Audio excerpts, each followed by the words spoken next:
Here. All right, welcome everyone. Thank you for coming today. This is the Brand Power Hour, which is my free community for brand builders. My name is Mallika Malhotra. I'm the brand CEO. If we haven't met already, I'm a brand strategist and mentor, helping women entrepreneurs just like yourselves stand out as the go-to expert in your industry. And I host these monthly events where either I do a training or I invite a guest expert to come in to talk about different topics. And so today I'm super excited to introduce you all to Joanne Bolt, who is coming in from Atlanta, Georgia, that area. And she and I actually met from someone that some of you know who are from New Jersey. I don't know if you remember Kanani Briggs. I don't know if any of you remember her. I think Melanie's nodding. So Kanani and I were good friends when we both lived in New Jersey. And when she moved to Atlanta, I think she introduced us, Joanne. And Joanne at the time was creating these sort of real estate focused marketing events. And I was a guest speaker talking about personal branding. And that must have been a couple of years ago, because since then, Joanne's business and brand has evolved. Now she is the queen of podcasting.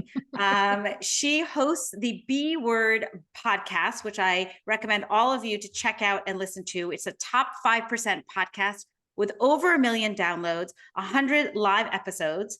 She's also the founder of Podcast Her Network, the only membership of its kind for women in podcasting, designed to help you find the voice behind your passion, build relationships, and make a full-time income doing what you love. And so today we're going to be talking all things podcasting. She's going to tell you that if podcasting isn't your chief marketing officer, it's time to give it a promotion. So maybe you've been dreaming about launching your own podcast. If you have, raise your hand here. I think a few have it. Chitra, definitely. I can see some of you nodding. She's going to go into seeing if it's the right strategy for you. Many of you are like me. I'm like a professional guest on podcasts. So, and if you want to do that, then there are some strategies of how do you position yourself to be a good guest, right? How do you really write that elevator pitch so that you're not blending in with everyone else and you're actually standing out? So we're going to go into a lot of those things. But today it's not going to be a presentation with slides. As you know, that's kind of how I work at. Joanne she's so dynamic. She's going to take the floor and she's going to share, and there's going to be plenty of time for Q&A. So please share your questions in the chat, right, Joanne, or raise your hand, and let's make this interactive so that you guys get the value that you need, because she is definitely the go-to. Not only does she have a podcast, but she has a membership or a network for podcasters. So get your questions, get ready, and the floor is yours, Joanne. Thank you so much for being here. Oh, Mallika, thank you so much for having me, ladies. I am honored to be part of your group this morning. And as she said, I don't really work well off of slides. I feel very handcuffed by them because I am, if you know anything about human design, I'm a 2-4, go with your gut instinct. I'm an Enneagram 8. And so I like to go off the cuff when I'm speaking to people, especially in a situation like this where I welcome your questions and I welcome this to be interactive because I'm here to serve you guys and give you value. So we can take this conversation in almost any direction you want. I am an open book. So do not hesitate to break in, raise your hand, say, hey, girl, hey, I got more questions. Can we dive deeper into whatever topic we want to? Because that is what I am here for. So just to start off, Mallika did a wonderful job introducing me, but for those of you who missed a little bit of it, my name is Joanne Bolt. I am the host of the B Word podcast. I reside in Atlanta, Georgia, where pollen season is currently in full force effect. So if I cough along the way, please have some grace with me. I can't help it. Even though I've grown up here, my system is still just on overload right now because all of our trees have bloomed. And I am the founder and CEO of a company called Podcast Her. I started out, as Mallika mentioned, in the real estate space. And here's a little background story on that. I actually started my real estate career over 20 years ago when I was 23 years old because I was coming out of the consulting world. And at the time, like that was the dream job. You know, like I came out of college, I got the highest paying salary that almost anyone in the business school was getting. I went to work for this top 5 company. And then I discovered that I was super handcuffed by that company. I was traveling all the time. In fact, my husband and I got married We had dated all through college and we got married. And for the first year of our marriage, we didn't even unpack boxes in our new home or unwrap wedding gifts because I was never home to use any of the dishes or the tools or the fun stuff that we had gotten because I was traveling so much. And one day I just woke up and said, this is not the life I want to live. And I have no idea at that time, like what the future would hold. I didn't know if we wanted kids or not. I didn't 23 years old. Like you think you have it all figured out at 23. Yeah, joke's on you. So I quit my job on the spur of the moment. Remember, I'm a 2-4 on the human design. So I kind of go with my gut instinct. And on the flight home from where I was staffed in Denver, Colorado at the time, I had this panic attack because I thought, oh my God, um, we just got married like 6 or 8 months ago at the time, and we have a mortgage and 2 car payments. And although we don't have kids, and so we're comfortable financially, I was definitely the breadwinner with my consulting gig. And yeah, I just quit my job. So, like, what was I going to do? So, I did what I think a lot of people do at the time. And I thought, well, hell, I'll just get my real estate license. It'll be my bridge into my big girl world. That was over 20 something years ago. And I stayed in real estate for 20 years. And here's what I want you to really understand about my time during that period and why it is applicable to today. When I went into real estate, my broker sat me down on like day one and he said, Joanne, you're young. No one's going to want to buy or sell a home from you. You don't have the experience. But here's how you can be a successful real estate agent. You can go through neighborhoods and knock on doors and make appointments to talk to them about putting their home on the market. Or you can take a list of homes that have been on the market and failed to sell, and you can make cold calls to those people and use pre-written scripts and get those homeowners to make an appointment with you so that you go in and talk them into selling with you. I don't know any of you guys. I personally like went into the bathroom and threw up over that thought. I was like, no, because I am the girl who, if you come to my door, like I'm going to slam it in your face. I don't want you on my doorstep. And if you pick if I pick the phone up and I don't know who you are and you're trying to sell me something, I hang up on you.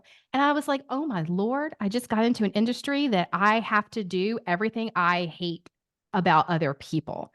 So how can I do it differently? How can I buck the system and not do it how I'm told I have to grow a business and still be successful? Ladies, here's what I realized. I realized that at the core of being a real estate agent, it was about relationship building. And relationship building meant you didn't tell everyone around you that you were in real estate. Like you didn't need to scream it from the rooftops.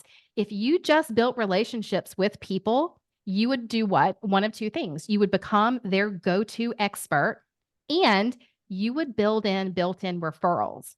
So I started building a vendor list. And my vendor list, I will say it was pretty epic. Like if you asked me at any point for a plumber, a septic person, a painter, I could give you someone you needed in your life. I mean, specifically, like not just a painter, but the best painter to paint stucco outside your home versus the best painter for your back porch. Like I really, really made it a niche down list. And when I did that, I became the expert. Like everyone wanted my list. It was my currency builder. So I didn't have to do what every other real estate agent did, which was constantly use the phrase, I'm here to help you buy or sell a home. Would you give me a referral? Like I never made a cold call. I never door knocked. I never begged for referrals. They started coming naturally to me because I built solid relationships with my people where I gave them value in their life that had nothing to do with the buying or selling of the home. Does that make sense? Okay.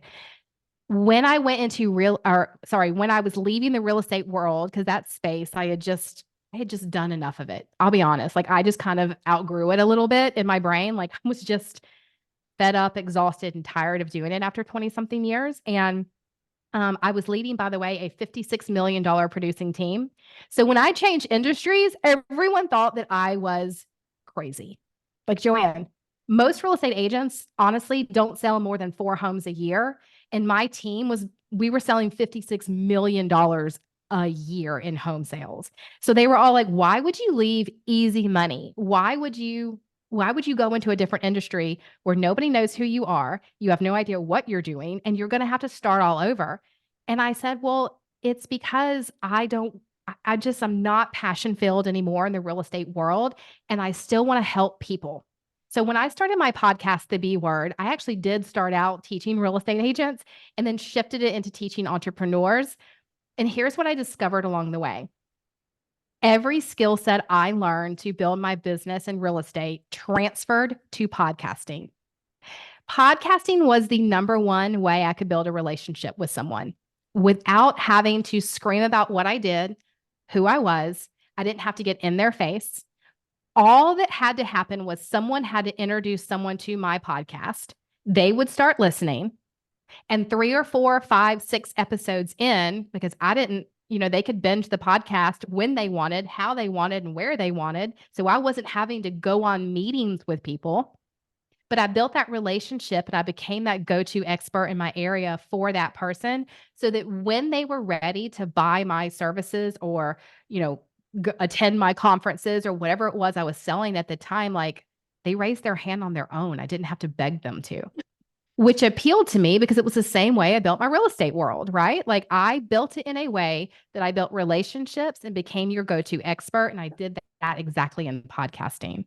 So for me, what I learned about podcasting, and now this is what I help other entrepreneurs with, is using that podcast as that top of marketing funnel piece to build and forge relationships with people to where you don't have to constantly be buying Facebook or Instagram ads for your service or product. You do not constantly have to be attending all the networking events. You don't have to constantly be building a business in a way you don't like, because when you build an authentic relationship, y'all, they come to you.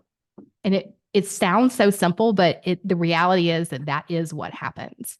So that's where I am today. And I actually started Podcast Her as that go-between bridge, because I was telling Mallika this earlier. What I found was off the blacktop compared to. I know. I was that a question, or are we like just hearing? Yeah, I just muted her. I just want to make sure I didn't miss a question. But what I found in real estate also applied to podcasting with that middle zone was you were either a very beginner real estate agent and you were barely selling homes, or you were really good at what you did, and therefore the entire industry applauded you for it. But everyone in between struggled.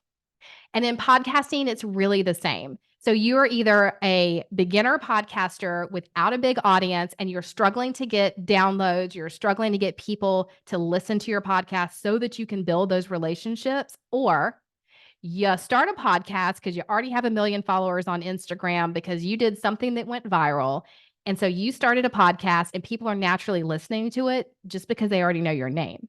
And the podcasting industry rewards those at the top with ad sponsorships, and they keep putting you in front of other people because the podcast players, if they know they have a podcast people listen to, then they'll recommend it to other people.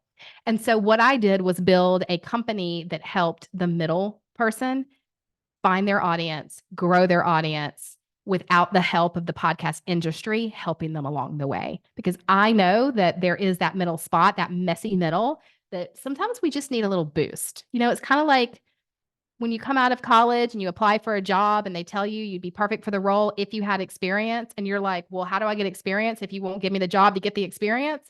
So that is my specialty and my jam. I'll just pause here. Does anyone have any questions for me, or you want me just keep going? Because I can talk podcasting all day long. Well, I have a question. So Yeah. I think many of us here are probably thinking, maybe one day I'll launch a podcast, right? But thinking of like the logistics and the editing and all of the time and the expense, the balance of both seems a little risky or scary. And so question number one, how do you know when your brand is ready for a podcast? And what are the things that you need to have in place so that it is the next best step for you and your business? Those are great questions. Here's how you know your brand is ready. If you have a solid knowledge of your offer, so We think of the podcast as the top of the marketing funnel, and we're going to build an audience with it that will go down and eventually be funneled into our offers. So if you have anything, a service, a product, a conference, an evergreen, what is it you ultimately want to sell into? Then you are on the way to being okay to have a podcast, because you're gathering in the right people to eventually add to a list to where you can market to them and sell to them. Or maybe you can skip that step because they have gotten to know you through your podcast. But I would always say that if you're going to start a podcast in the business world, you need to at least know what your offer is going to be. You don't have to shout it out on every episode. You just have to know that eventually down the line, this is where I want the podcast to funnel people into. And the other thing is, you need to be very clear on your niche, because the worst thing you can do is start a podcast talking to everybody. Like if you are just jack of all trades, you truly are master of none. So the better thing to do would be to really niche down into serving an audience that would buy that ultimate offer, knowing who your ideal client is, and being able to talk to that one person. And it sounds counterintuitive. Like, am I leaving money on the table if I'm only speaking to one person? But I want you to remember that a podcast is a relationship builder. And in a relationship, I'm not going to go have coffee with someone that doesn't look me in the eye half the time, or only talks about themselves, or only talks very vague and very generically. I'm going to go have coffee or a cocktail with someone who looks at me and says, Joanne, how are your kids doing? How's the dog doing? Tell me about your business, and understands my answers or is interested in them when I talk back. It's no different with your niche or your ideal client avatar. When you speak directly to that one person, they feel as if they know you already. They are building that relationship with you. And here's the cool thing that happens. They will refer you out to other people, because likes attract likes. So if you are only speaking to that mom of a toddler, and your ultimate audience is moms, but you decide on that podcast, moms is pretty generic. Like you can be a mom of a 2 to a 4-year-old, or a mom of a teenager. And girl, you are in different seasons of life between the toddler and the teenager. But you can decide on the podcast, you're only going to speak to the mom of the toddler. And that mom of toddler is going to feel so aligned with you, and so like you are literally whispering in her ear, that she inevitably will do what? She's going to tell her mom of teenagers about you as well, or her mom friend group, or the person she's walking the stroller with next to her. She will word of mouth you out, so you can actually go wider in your funnel and your network marketing when you go deeper. And when you're ready to go deep and you've got the offer, you are ready to have a podcast. Did that answer the question, or did I just like rant and rave? Because again, everything you're saying, everyone knows here. I'm like, yes, yes, yes. The whole idea. Oh, I love it. I'm seeing the amen, amen. Yes. The whole idea of niching. And I think, let's be honest, the podcast world is crowded now. There are a lot of podcasts. And so the more niche you can be, the better you can stand out, and the more successful you can be. You know what, Mallika? I love that you said that, like, successful piece. So I've got a friend, Karen, and Karen owns a concrete pouring company. But they don't just pour concrete. They do like that stamped concrete. Like it's really freaking specific concrete. And Karen and her husband bought this franchise, and they were both coming at, like, she lived in the marketing world. She was a CMO for some big corporate educational companies, and he was a head of sales for some big educational companies. And all of a sudden they decided to pivot out of the educational world and go into a blue collar franchising concrete stamping business. And I'm not going to lie, they really failed the first 2 years. And they could not figure out why they were failing. We got two really smart cookies, really successful at what they used to do. And they were like, how can we not run a franchise that's pretty much rinse and repeat successfully? And so Karen and I started talking, and I was like, girl, I got nothing for you. The service-based, product-based industry is I don't know anything. I would have called your company when I was selling homes, but I can't help you figure out how to build this one. Why don't you go find a podcast that you could learn from? And she was like, there's no way I'm going to find a podcast that specific. And I was like, look it up. Well, guess what? She found a podcast where the host of that podcast is so niche down. The only thing he does is coach outdoor product-based companies. Outdoor, not indoor, outdoor product-based companies on how to build and then sell off a business. So Karen started listening to this podcast. And after about, 6 or 8 weeks, her husband came to her and he was like, I think we need to get like a business coach or a mentor. Like someone's got to right this ship. And you know what happened? I cannot make this up. Karen called the podcast host or clicked the link in the show notes or whatever his call to action was, signed up for coaching with him at $10,000 a month without ever having any phone call with him. Because he was so niched in his podcast and she'd listened to so many of his episodes, when the problem or the pain point became obvious, we need a coach, the only solution for her was this guy. She wasn't even willing to look around for anyone else. That's the power of niching down in a very crowded space. Yeah, that's amazing. So you want to have a podcast, you find your niche for your podcast, your ideal client, then what comes next? Like, what are some of the things that like you have to do to get it out there? It is so much easier than you really think it is. So we teach in our digital course, Press Record, and every couple of months we actually do it live. And I literally just had this conversation yesterday in the live group because some of them were like, we can find a million YouTubes on like what to do, but we don't really know. And here's the truth of it.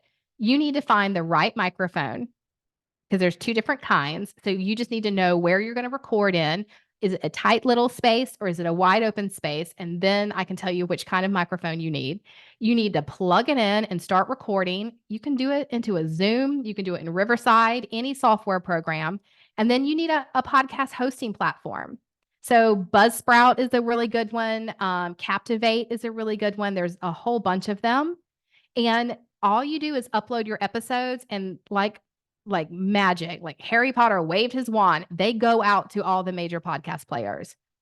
Now, there's a lot more strategy that can go into it when you look at really growing that podcast. But those 3 steps really are all it takes to get started. And the only thing I would caution on is just before you start, make sure you have the bandwidth to be consistent. Yeah. So you don't have to do hour-long podcast episodes. You don't have to, mine are generally 20 to 25 minutes.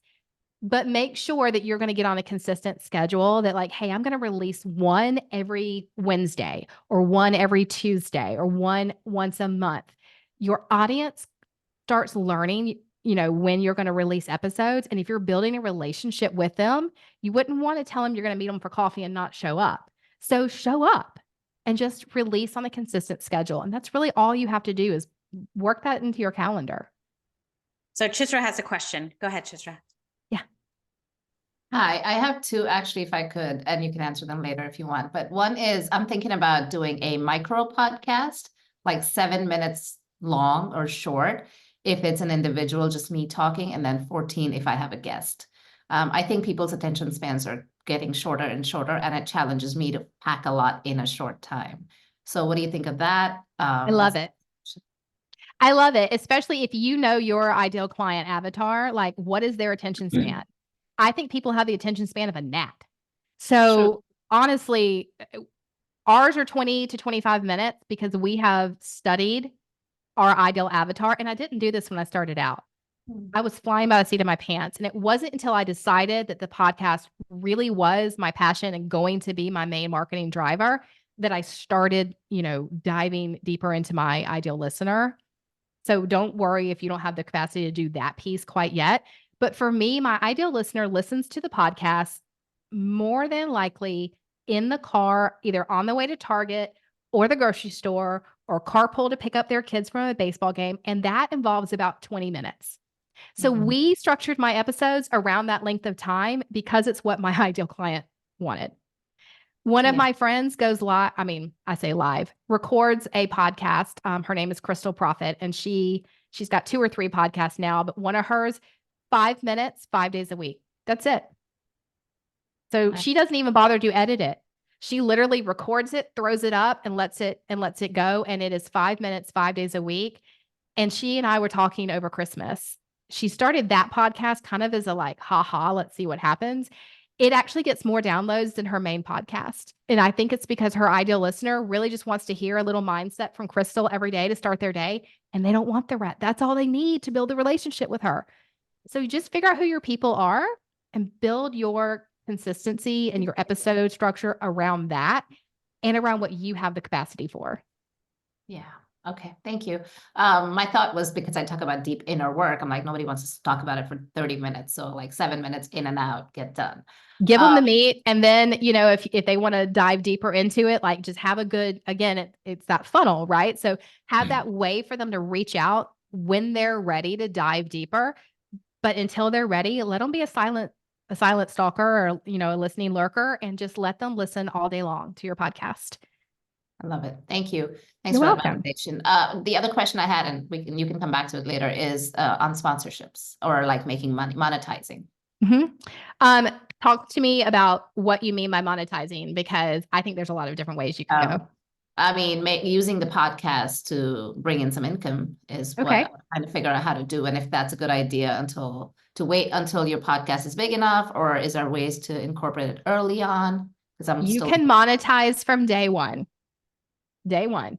Okay. Here's what I want you to think about when you're developing your monetization strategy. A podcast does several different things. And the reason I kind of question, like, tell me what you mean by monetization is, I have this motto in life, like, do not do anything you don't want done to you, which is why in real estate, I refuse to door knock and make cold calls. I've gotten to the point with a lot of podcasts that I love listening to. And like some of those hosts are my besties in the podcasting world. And I have stopped listening to their podcasts because they are so over-sponsored. I don't like commercials. I will pay extra on Hulu or Netflix or what to not have the commercials. So you have to first look at your audience and see what is their capacity for you having sponsorships. Are they going to tune out, or are they going to give you the grace to have them? That will kind of guide you into how many of them you can have. I don't have sponsorships at all. The way that I use my podcast, but this is a business decision, I use it to drive the business of my business. So I look at the podcast as not a direct ROI. Oh, someone just gave me $1,000 to give them a shout out on the podcast. What I use it as, because I did these episodes, I can directly say that this offer I just launched reached capacity faster because of the podcast. So I use it just as a marketing tool.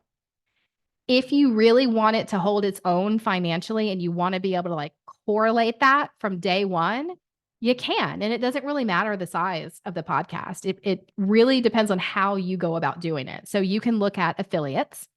When I first started the B Word, we actually generated almost $500,000 the first year in income, just because I went and said, well, who's my ideal listener? What do I need to introduce them to? So I kind of still took that whole, it's a referral basis, like who can I refer them to that makes sense for them? I talk about business a lot. So we refer Kajabi, which is the software system I use. We refer Boss Babes Society, which is a membership that I personally am a member of. And all of those had affiliate fees or affiliate commissions attached to them. So instead of doing a sponsored ad or something like that for a company I didn't even know, I just would say things like, hey guys, I think that you need to check out, and I would name whatever it was, and I would put a landing page on my blog about that, and I would just direct my listeners to the products and services or conferences I personally was attending or using. And because they trusted me, they would start clicking those links, and I earned an affiliate income, which is a roundabout way of getting sponsorships, by the way. So you can affiliate from day one. Oh, I love that. I had never thought about it that way. The way that, and I will tell you too, the way that we monetize right now is if you want to be on the B Word, and I haven't personally asked you, there's a fee. So we charge a guest fee. And that again, kind of goes back to my real estate days of I worked, before this whole if you're aware of anything going on in the real estate world, there's a massive class action lawsuit against the brokerages because of how fees and structures have been happening. And I've always bucked the system on that one too, because what happened for, years was that the person selling the home paid the big fat commission and they paid the buyer's agent, and the person buying the home didn't have to pay their agent anything. Okay. I think personally that's crap. And I think that as a business owner, if you aren't charging for your own services, you have no idea what your value really is. So I brought that into the into the podcasting world. And I was like, no, I know what my value is. I know how many downloads I get. I know my listeners are engaged and loyal. And I know the value that I'm given by, if you're coming on my podcast, basically I'm referring you now to my audience. Thus, here's my fee for my time and energies to promote this episode, to edit this episode, and to get you out into the world. If you're going to guest, you're using me as marketing, that's fine. Here's my fee. And so for me, it was a way to offset the cost of the podcast without having to do ad sponsorships. And FYI, a lot of the bigger podcasts are going this route now versus sponsorships because it's more appealing to their audience. Instead of having 700 commercials in the middle of a podcast, it is just, hey, I've got this guest on. And what you don't know behind the scenes is that guest actually had to pay to be on the podcast. What's the rate for like your podcast or other podcasts to charge? Because I'm sure people are wondering, like, if I start a podcast, that's a great strategy to help me offset, but what do I charge? It really goes down to how big is your audience and what's your reach. So it's really easy for a podcast who has, 1 million downloads per episode to say $4,000, $5,000, $6,000. I was just on John Lee Dumos's Entrepreneurs on Fire. He charges $3,500 to be on his podcast, and he charges it whether he asks you or you ask him. He doesn't care. It's his fee. But he also has an audience of well over 1 million listeners. So the value, if you look at it from a marketing standpoint, like I would have paid that in Facebook advertising. Right. So to reach that kind of a reach, but they're much more loyal to his podcast. So I was willing to pay it. If you've got a smaller podcast, which maybe you're getting 50 or less downloads per episode, and you've got a small email list you're sending it out to 200 or 50, less people, then you have to break it down and say, and I always say, honestly, ask yourself, if you were going to be on someone's podcast that had 50 or less downloads and 250 less engaged list, on their email list, what would you be willing to pay to be on that podcast? It's generally $100 or less. And if you're somewhere up, a little bit above that, you can start playing with the fees. We charge $397 if we don't know you, and we charge $97 if we do. And that's just right now our fee structure. We get about 1,000 downloads per episode. Honestly, I hate to say it's the wild, wild west of fee structuring, but like it really, if you are running a business and you're pricing your course or your conference or your book sales, you kind of look at your competitors, your lookalike audiences, and you see what they're charging. And that kind of helps you determine what the market will absorb financially. That's where I would say start with your podcast. If you try to charge $1,000 out the gate and no one will pay it, the market is telling you are overcharging. So is it also in relation to the offer that you're selling? It should be it shouldn't be more than the offer that you're trying to get them down the funnel to in some ways, right? I don't know. I think it just depends. When I was on JLD's Entrepreneurs on Fire, we were very much talking about monetizing a podcast and launching a podcast. My course to launch a podcast is anywhere between $397 if you do it on your own, or $697 if you do the live version with me. But I paid almost $4,000.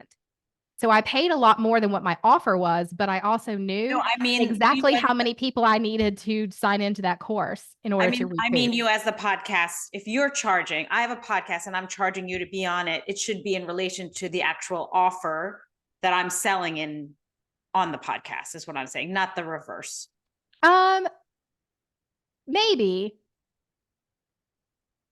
Because it's kind of like an offer stack, right? You don't want to you want to make sure that it's all streamlined and it makes sense that if you're going to pay me $100 to be on my podcast, Well, maybe it actually doesn't matter. So as I'm thinking this through with you, I don't think it matters. And here's why. I look at the podcast as a different vertical of the business. It stands on its own. It's a supporting actor in the play, if you want to kind of put it that way. Yep. But it stands on its own. So whereas I do have the ascension model in the business, you can take press record, which is our launch, or you can join the studio, which is our next highest level, which is resources and hot seat coaching, or you can join the network, which is our highest offer, and it's more elite. So yes, you've got that price stacked funnel. The podcast is like its own supporting, Tower of Pisa over here doing its own thing. And because it's not related directly to the offers, I think you can charge whatever the value is to your guest of being on your podcast. I mean, they are borrowing your audience. Yeah, that makes sense. So now that I think about what's it. that value? Sorry, I got a little tripped up. I was like, okay. Think this through. That makes sense the way you positioned it. So any more questions about having a podcast? Because I would love to shift about being a podcast guest and getting some advice and strategies on that. Anyone else have any questions on starting a podcast or, because I know many of us, if starting a podcast is an endeavor, and maybe before you start, you should practice being a guest, right? To know what that area of expertise that you have, that you offer. So what are some strategies to position yourself as a good guest and how to actually connect with podcasters? There's a couple different ways I feel like you should go about this. And the most critical for you is your time. So you can spray and play and apply to every podcast out there that your assistant or your VA or you can find and go be on their podcast and hope to God it's going to resonate with someone and create some form of a sale for you. Or you can be very intentional in your strategy and say, I'm going to guest on however many a podcast a month makes sense for you with your time and bandwidth. And I'm going to make sure that they are all aligned to the audience I'm looking for. Because let's be honest, if you're selling a coaching program to college students, does it make any sense for you to go and be a guest on the Joe Rogan show? Probably not. Does it make more sense for you to go and be a guest on shows whose target audience is either the mom of that college student who may want you to coach her daughter, or that college student? Like, what are they listening to? So I would first go and find a list of where is your ideal client listening? And then I would go try to be on those podcasts. I would not just go for anyone who'll take me on, which is why, and I hope I don't offend anyone here, but I'm not an advocate of services that pitch you to be on podcast. If it's let's just pay them to pitch us to be on 100 podcasts and kind of see what happens. Now, there are some great services out there that will pitch you on ones that are very, they know who that audience is. And as long as you can really identify who do you want listening to you to grow your brand or sell your offer or whatever, what your strategy is, if they can get you on those podcasts, then use the service all day long. Because again, it's your time. You're not having to research. But I think your first strategy is to find the right podcast to be on. The second piece of that strategy when you're pitching is the more you can niche down, the better. So if you have a very niche thing that you sell or your business is very niched, go on the niched podcast because you literally have a captivated audience ready to buy your offers. If you're selling to moms of toddlers, go to the podcasts that are that niche down, because the more niche you can get that's in alignment with them, the more likely they are to pull you into that podcast. Or, and I know that this also sounds contradictory, it's just whichever strategy you want to go to. But again, niche really, really far down in what you want to talk about. Go find the podcast who's got a very broad audience, and then go to that podcast host. And here's how you win the pitch. Hey, Mr. and Miss Host, I know that on your podcast in the last 15 episodes, you've talked about da, da, da, da, da, da, da, da. I feel like your audience would also benefit from your niche, and you haven't covered that topic yet. How about we collaborate so that I can help you cover that topic for your audience? Ooh, now as a host, I'm like, hang on. I've covered email listing. I've covered UTMs. I've covered LinkedIn. I've covered da, da, da, da, da. Ooh, but she just told me about something my audience is missing, and I haven't covered it yet. Now I'm probably going to bring you in. That's brilliant. I love that. That's like a great tip. Roma, I know you had your hand raised before. Did you have a I question? want to say, can I just add something to that, what you just said also? It also shows that you're not just blindly putting yourself out there, that you listen to their show, because a lot Oh, of yeah. Because, girl, let me tell you something. We know. When I get those blind pitches, I can tell you within the first 3 words or not whether you've actually ever listened to the B Word podcast and immediately delete, or if the pitch is good and I'm like, I think that person has listened to the podcast and they might be worth a follow up. For me, it's either delete or forward. I forward now to my podcast manager. I have a full-time manager because this is my business, so I've hit that level of needing someone to actually produce the podcast. So for me, it's like delete or forward. And then my manager, Natalie, like Natalie knows if I have forwarded it, then they need to take the next step on, okay, let's dive in and find out if this person really would be good for our audience. But I can tell in a pitch within 2 sentences whether you've actually listened or not. And it's very rare when I talk to other podcast hosts that they don't say the same thing. Like we can tell.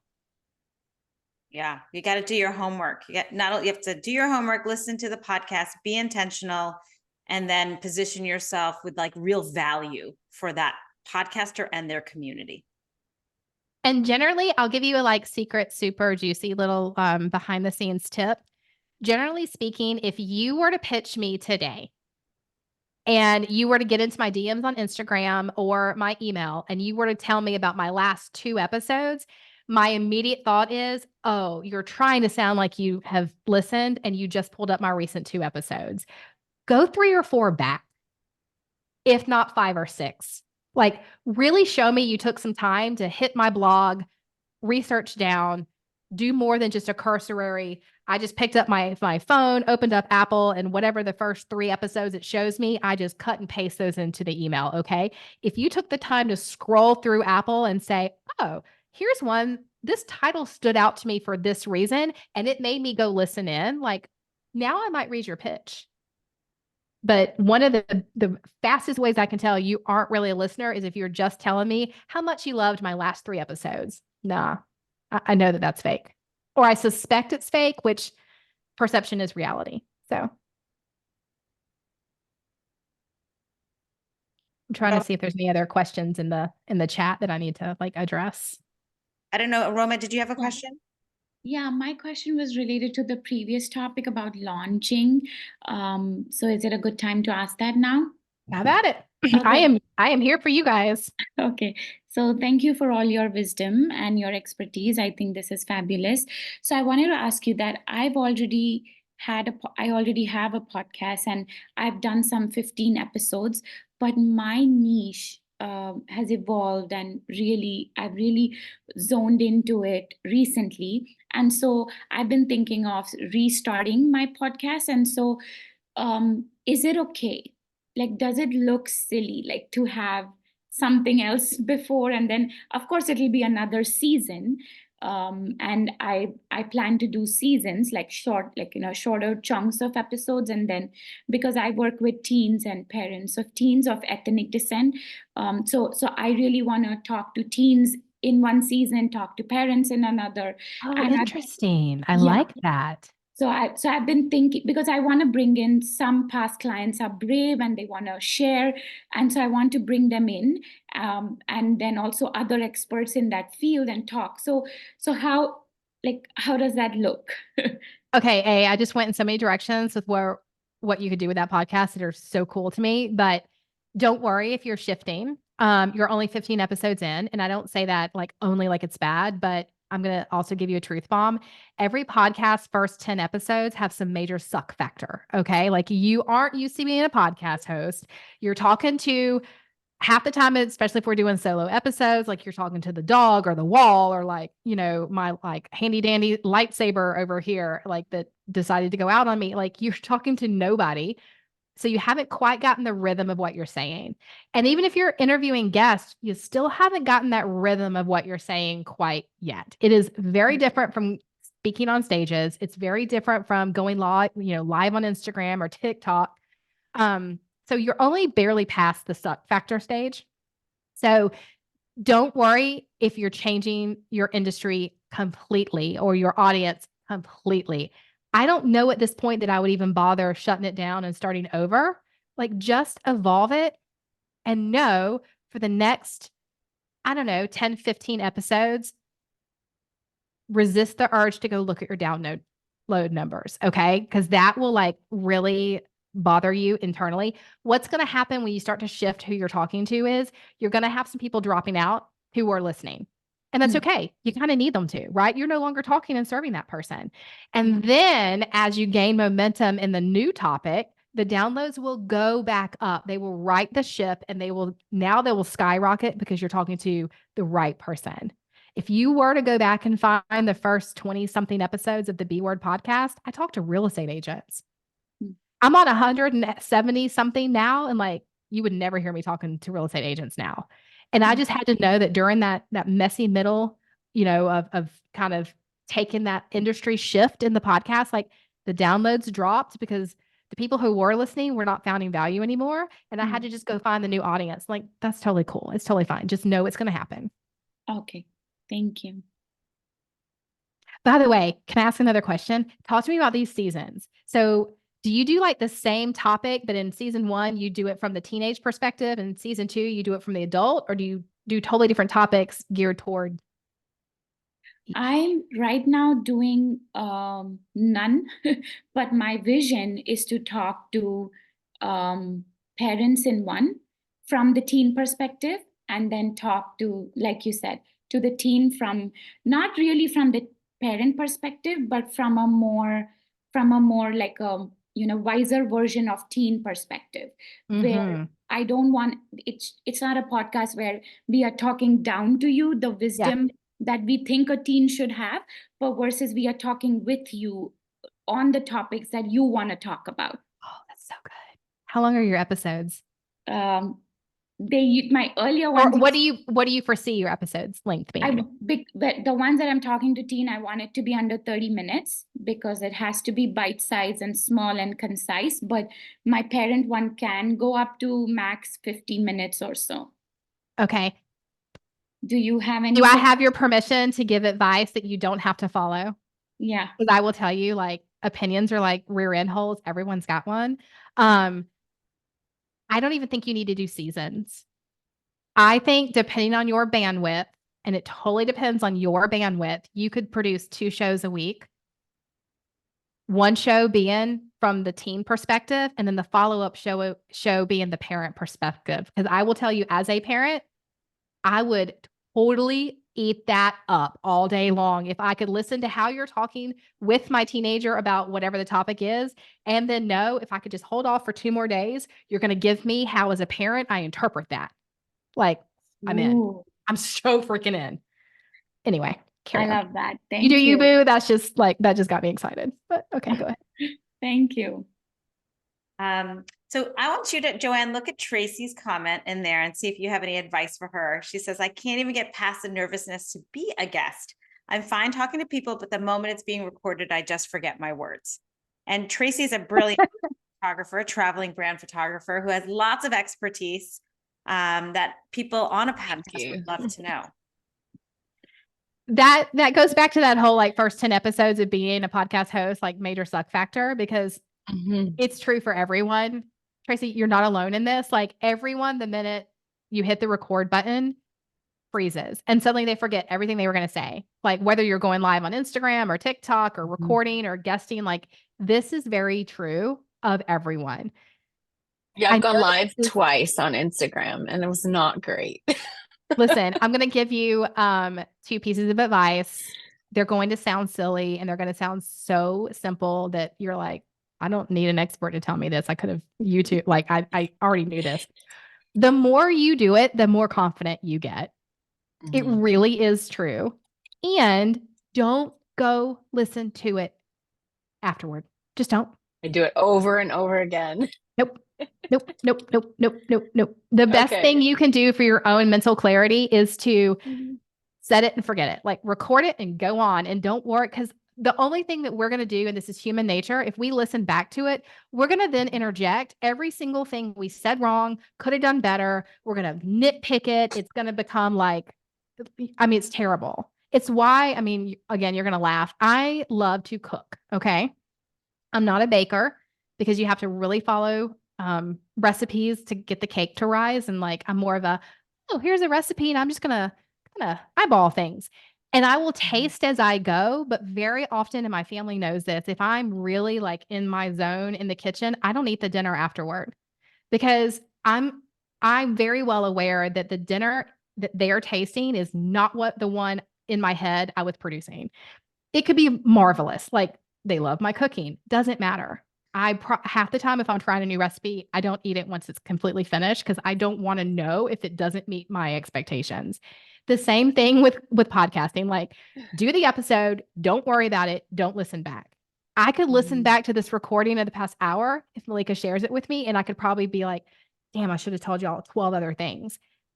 I can't do that to myself because it'll just nut me up. So that's my But best. I don't want to be a guest. Let's say I'm a guest on your podcast and I have that suck factor. Well, that didn't do you any good, right? So I don't want to like mess up somebody else that like So be a here's the terrible thing. guest and then Until you're used to it, you can do one of two things.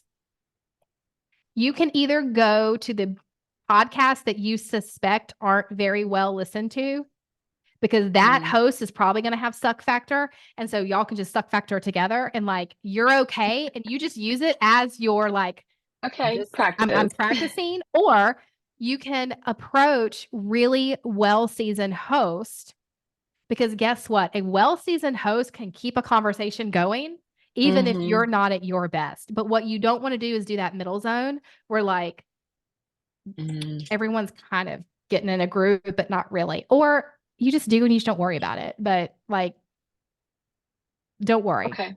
A good host can keep you going. And a new host will just fuddle through it with you. And it's okay. Okay. That's okay. It's all about thank you. practice. And you know, Yes. it doesn't have to be I perfect. do know that. Yeah. And listen, I've had people on my podcast that legit, when we were done, I've had to sit back and be like, now, how do I gently tell them we're never going to air that episode? Because it was that bad. And if you find out that like one of your episodes doesn't get aired, like just don't worry about it. Just know that for whatever reason, it wasn't going to resonate with the audience, and just consider it practice. So Joanne, we have a Thank question. you. We have Catherine, and Wendy also has a question. So Okay. Catherine, I'll start with you and then we'll go to Wendy. Y'all look at me. I'm so old. I have to get my glasses out. Thanks. I did have just like a quick tip. I also don't listen to myself when I'm on podcasts, but I do have a Spotify playlist of every podcast I've ever been on that I share with other people. I think that's a great thing to have. I have one too. Yeah. So and if you here's guys the other follow- reason, and I hope if you're not using it this way, like when you're trying to guest on people's podcasts, that is something you should send them immediately is, oh, and by the way, in case you want to check out, you know, other podcast episodes I've been on, here's a Spotify list. It's like sending the interview form. So easy. Yeah.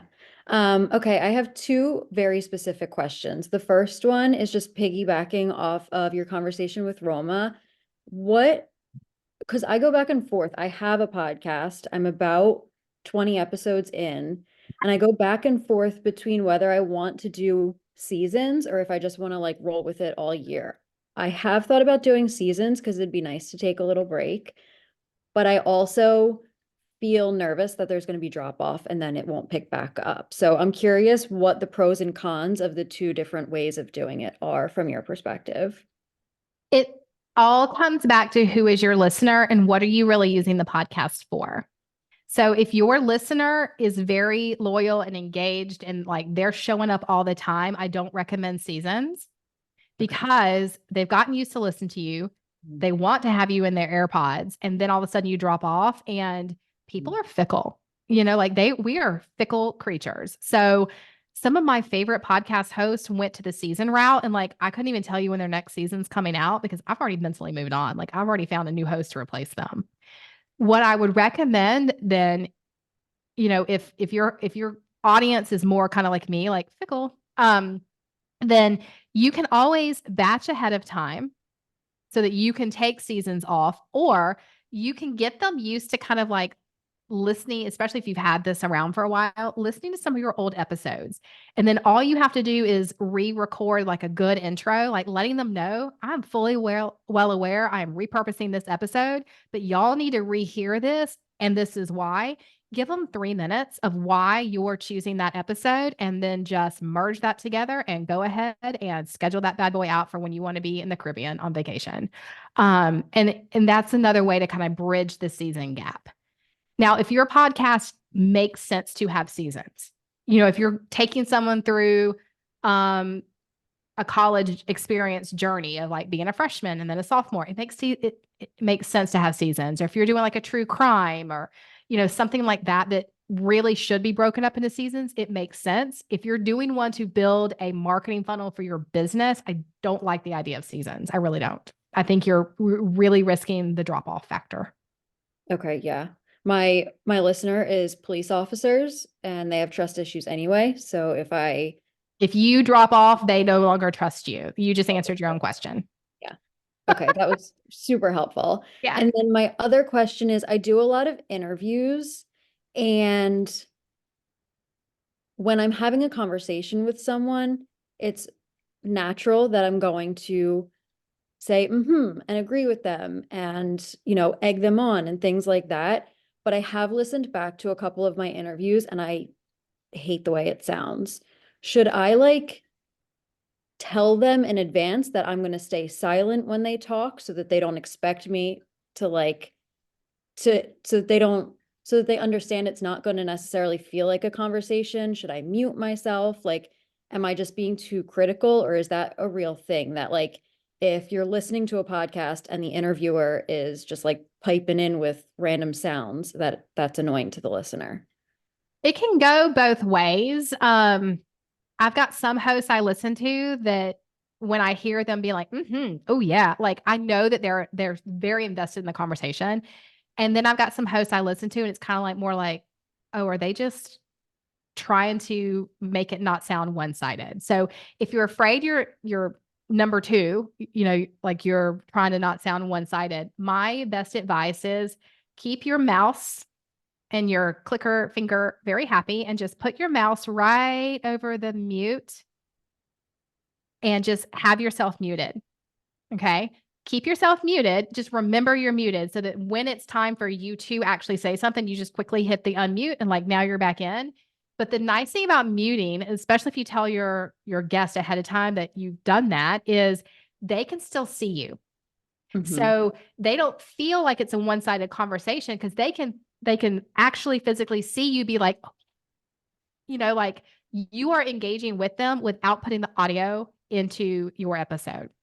The other thing you can do when you record on Zoom or Riverside, you can get separate files for your audio. And so then a good editor could just take it. Yeah. It's separate files anyway, and they can merge it all together and make a fantastic episode. And you don't have to worry about all the ums and uhs and all that kind of stuff. Just grab the 2 separate files and use those. Okay. Yeah. That's awesome. Thank you so much. Welcome. Okay. So we're going to go to Wendy and then Priscilla. And I'm just looking at the time. I know we have until 1:15 today. So Wendy, what's your question? Hi there. I guess my question is, I totally just blanked. I'm reluctant to start listening to any podcast because I'm afraid of the commitment. So my question is something around, are most podcasts each episode stands alone, or do they build upon each other? I feel like it's committing to a TV series, and I don't want to go back to the beginning and get all caught up. So I don't what percentage of them out there are one way or the other? Anything like that to help me put it in a box in my brain. Yeah, that's I've never really thought about not wanting to listen for the commitment. If you're listening to things that are episodic, so they actually do follow an episode series like a true crime, those often build on each other. So if you are I want to give up or I want to add to, instead of just reading or listening to audible books on crime, I want to hear a podcast on a true crime story, then I would say you need to be committed to that one because they're going to go in order that build on each other. If they're not episodic, sorry, those are called serial. If they're just episodic, which is like mine is, they don't necessarily build on each other. So like if you listen to the B word, 1 week I'm totally talking about email list building, and the next week I'm totally talking about, like Instagram. They're all around the theme of what the podcast host, their niches or like what they help you with, but they don't necessarily build on each other. So I would take a look at first what I'm listening to, and then kind of just read some of the episode outlines, and you can quickly figure out if they build or not. And if you are not someone who wants one that, builds, just don't click follow on that one and find one that doesn't build. And really just reading 2 or 3 episode descriptions will probably guide you in that. Did that answer your question or? Oh, yeah, I mean, it helps. Like I'm just sort of like, I like the idea of having a podcast. I've been on somebody else's podcast.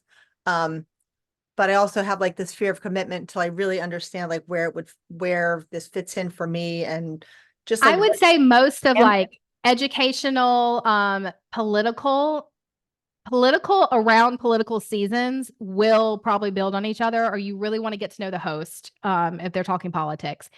A comedy or an educator or someone who just interviews lots of people, they probably don't build on each other. And so you can listen to them completely standalone. If you get one that appears to be more like a book or a Netflix series, like a true crime or a history, something like that you think, oh, this could be a podcast or a TV show. If you ever have the thought, oh, this could be a TV show, it probably builds on each other. And so that's kind of how you can differentiate really quick. Most podcasts I listen to do not build on each other. Like you can pop in and out at will. So that helps. Like, I don't need to think through some number of episodes and have like some through line. No, I mean, some of my favorite podcast hosts, they do series, but they'll tell you ahead of time, like this is a 3-part series, and they'll put that in the episode notes. So I'm like, if I don't have the time or energy to do a 3-part series, like I'll either wait until the 3 parts done and then I'll binge them all, or I'll just skip that one for a while. But maybe you don't need a through line, Wendy, but you do. I would say it should be intentional though. Like, yeah, map it out to make sure that it's strategic, obviously, but also like you're kind of telling a story with every podcast. So maybe it doesn't. Yeah, like you don't want to, you don't want to be talking about yoga pants one day and then, hairdressing the next day if your audience isn't there to learn about yoga pants and also hairdressing. Yeah, Not random. Yeah. Okay, but that helps my fear of like how. Yeah. Okay. Yeah. I know you're short on time. Thank you. Oh, you're fine. Priscilla, your question. Yes. Hi, everyone. Hi. First of all, oh my God, I'm so glad that I joined in. It's been a pleasure to listen to all of the wisdom about podcasting, because that the entire social media apparatus is just, I'm really struggling to even get a hold of it. And I come from a technology background, and I kept trying to understand why I struggle with the whole social media thing.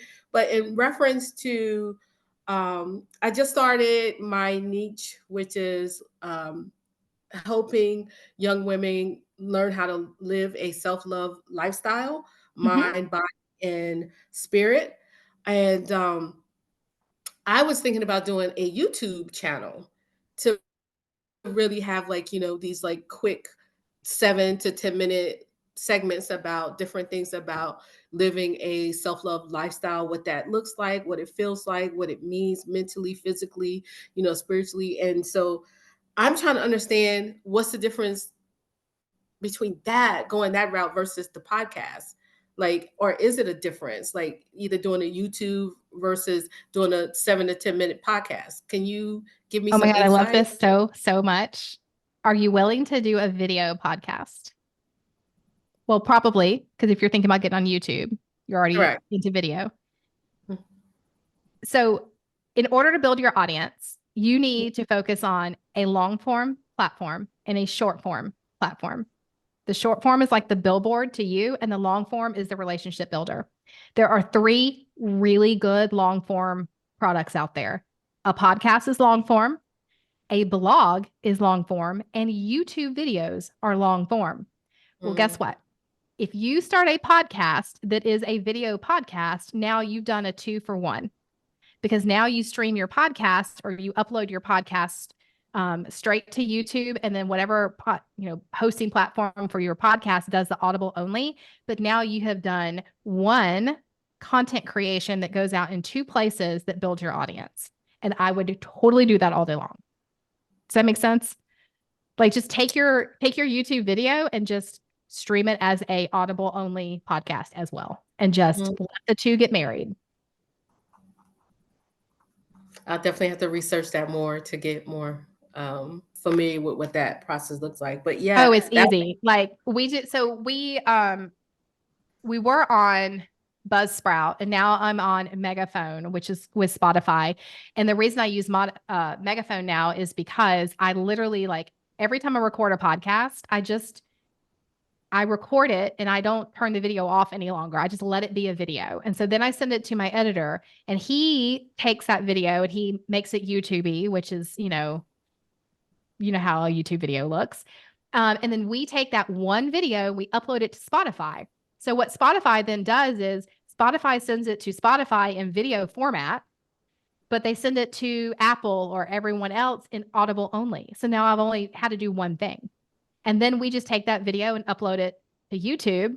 So we just upload it to 2 different places, and now it's everywhere. And I've only created 1 piece of content, but it's hitting all my audience in the visual and the audio the same way. And I am like, it explodes your searchability, your audience, all of it. That is some repurposing magic right there. It's like, and it's so freaking easy. That's amazing. I appreciate that. I have to look into, because I didn't even have the mindset to even think to take the YouTube video audio and even upload it to Spotify. I have 2 songs on Spotify. So I only looked at Spotify as how you distribute your music, not so much. Spotify is a big podcast program platform right now. So if you could go on like Buzzsprout, which is a podcast platform, you could take that video, upload it to Buzzsprout, and it can send it out to all the podcast platforms out there for you, including Spotify. It will send it to Spotify too. It just won't send it in the video form, only the audible form. And now your piece of content that you just created is reaching almost everybody, and you really spent almost no extra time. Thank you. Thank you. I appreciate that. Yeah. All right. So JoAnne, we have 3 questions and 4 minutes. So okay, go. Okay. So Catherine asks, can you share tips promoting your podcast and getting new listeners? Getting new listeners. I think that the worst thing that you can do is just concentrate on getting new listeners. When you provide really good value, your current listeners will spread the word. But to me, word of mouth is always the best. So we will jump a lot into, and one of our favorite strategies actually for this is Facebook groups. So we'll jump into Facebook groups that cater to our audiences. And when we see someone in there that asks a question that we know an episode can answer, we will then comment and say, hey, love that question. Here's the quick answer. If you want us to dive more, we actually did an episode about it, and we put a link to the episode. And we get a lot of click-throughs by doing that, because we're not obnoxious. We're not always on our own feeds going, listen to that podcast. No, what we're doing is we're adding value within these Facebook groups where we are only putting a link to an episode if it really does answer the question that whoever posted in that group has asked. If we can serve and add value, guess what? We will. And that is one of our biggest ways that we've grown the podcast. The number 2 growth factor that we've seen is, and it's part of what I implemented when I started the Podcast Heard Network, is everyone in our network will mention our podcast at some point on theirs at some point. So we do a lot of cross-network promotions. Like, if you listen to my podcast this week, you'll probably hear me, saying you should also listen to so-and-so's podcast. Well, that way, that word of mouth referral from one podcast host to to their listener is another really big factor on growing our audience. Like, there's almost a 90% chance if you're listening to me and you know and like and trust me, and I say, hey, go listen to so-and-so's podcast, it's really good. You're also going to go at least give them a listen. Now, I can't make you follow them or subscribe to them, but I might get you to just check them out. It's that endorsement factor, which is very valuable. Yep. Okay. What are your thoughts on private podcasts versus public? Why are we going private versus public? It's also kind of like, why do you have a private Instagram versus a public Instagram? If your private podcast is to add value to a specific piece of your business, a specific offer, make it private all day long. Or if your strategy is, I want to charge for the podcast, then it's got to be subscription based. If your podcast is meant to be the true top of marketing funnel where you are, you're trying to gather in as many people as you can to funnel them down to your offer, and you keep it private, you are preventing people from finding you. And so you could hurt yourself in the long run. I have a private podcast and a non-private one. So the B Word is my very public podcast. It's what we use all the time. One of my lead magnets that we toss out occasionally throughout the year is a private podcast, and it's called Launch with Podcast Her. And we literally go through a 6-step series in this 6-piece podcast where I will show you every single step of the way how to use a podcast to launch $1 million offer for your business. Like, not launch a podcast, but use it to launch your next big offer launch. And we only put that out a couple times a year, and you can't find it unless you have the link, which you only get the link when you register on my site and you give me your email address. So we use it as a lead magnet. Yeah, that's brilliant. I like that idea because it's very juicy information and it's super juicy. It's not available all the time. Yep. So. And the people that grab it, those are the people that are kind of raising their hand and like they are self-selecting themselves to where now you're in my funnel, so that when we do release certain offers at Podcast Her, I'm like, you are a perfect candidate for this offer. You know why? You listen to this series. You may not end up purchasing my offer, and that's okay. A lead magnet is just to help identify as a business owner who might be ready for your launch or your offer. And all we're doing is helping you find us and us find you. That's right. All right. Last question, which is the first question you and I talked about before everyone got here. Any tips on how to leverage podcast interviews? So you already did the podcast. Now what should you do with it to help boost your brand? So wait, hang on. You're leveraging an interview as a host or as a guest? As a guest. As a guest. As a guest. Absolutely have a purpose to the podcasting. If you get on there and spray and play and you tell everyone like, here's all of my social media handles and here's every offer and every website that I've got, because you're like, oh, the more the better, you are literally telling them don't click on anything and don't go find me. So if we focus on one long form content and one short form content, like where are we going to playground the most? I would say go into that podcast episode with just 2 call to actions. 1, where is your evergreen? And 2, what social media do you want them on? Because if I tell you all my socials, you're not going to go find me on any of them. I want to build Instagram. Go find me there. So I'm only going to give you 2 options to go find me, and people are way more likely to actually go through with that when you don't overload them. Be intentional. Yeah. And then once you have your podcast done and you've got the graphics, like definitely, put it in your newsletter, put it on your socials. Absolutely. Like, and the other idea, it's not one and done. You can repurpose that stuff months later, it just keep reusing it because it's good content. It shows your ability. It shows your authority. I have so many, people, my clients or community, they're like, oh, but that was like last year. It doesn't matter. Bring it back. Is it still relevant? Bring it back. Totally.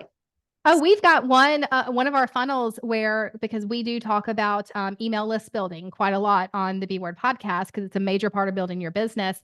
So we have got one call to action where we're like, hey, if you want a bingeable list where you're only hearing about this piece of the business, like just let us know. And we have people opt in for stuff like that all the time. Well, some of those episodes go back 2 years. It doesn't matter. They're still relevant. So we've just now created you your own little like Spotify playlist of me talking about certain topics. Sometimes that's more effective than just giving them the podcast. Yeah. Well, this has been amazing.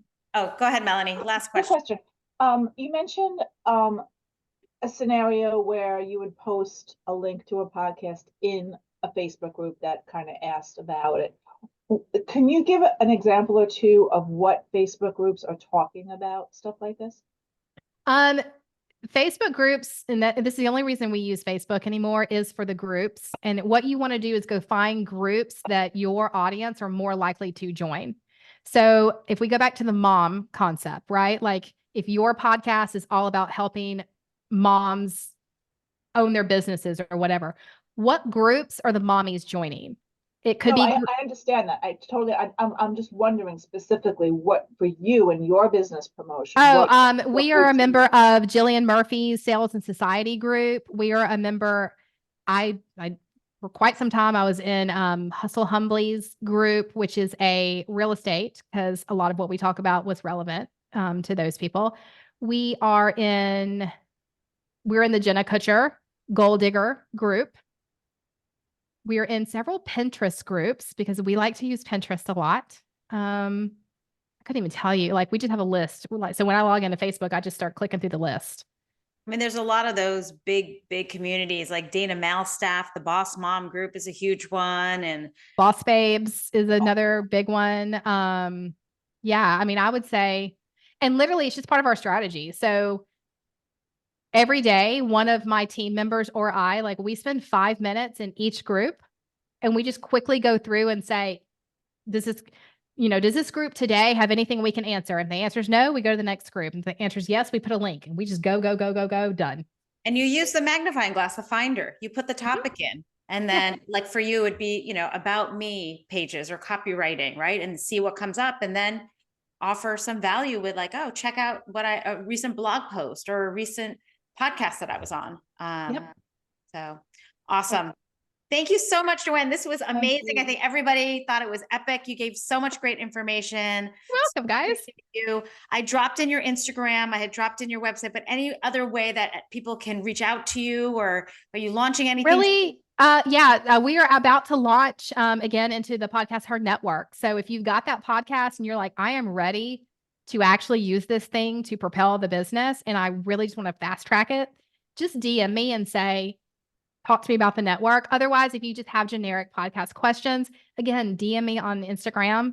You're welcome to go to the website, but really I can probably help guide you the best and tell you where we can help you or just answer your questions. I'm in DMs all day long. So awesome. This was great. Thank you all for being here. Have a great weekend.